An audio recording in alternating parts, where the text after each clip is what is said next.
today we're going to be looking at this tumble dryer to explain why you should annually defluff them.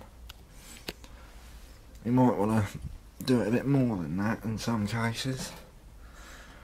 What happens is all this fluff builds up, cuts off the air circulation, and the result is that this heater gets too hot. It needs air to keep it at a reasonable temperature. And what happens when that gets too hot? That cuts it all off. And if you just look on there, you've got quite a bit of carbon, which is evidence that this has got really hot. So I'll just demonstrate how flammable that shit is. You're watching. Oh, flames.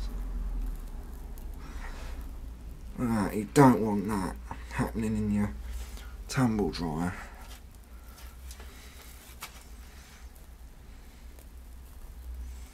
That's bad news. Oh, it's getting warm in here now. The other thing that can be a hazard, and it is absolute worst case scenario, is these connectors here. If you've got a bad connection in there, it can arc. I mean, this unit pulls 2,200 watts, so it's quite plausible that you can get an arc in there and that can glow red hot and cause that to happen.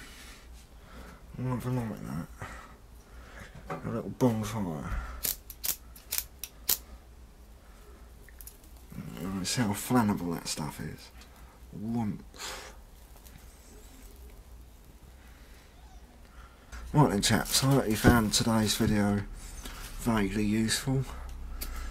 Alright, look, we got some flames going. Let's stuff the camera right in it.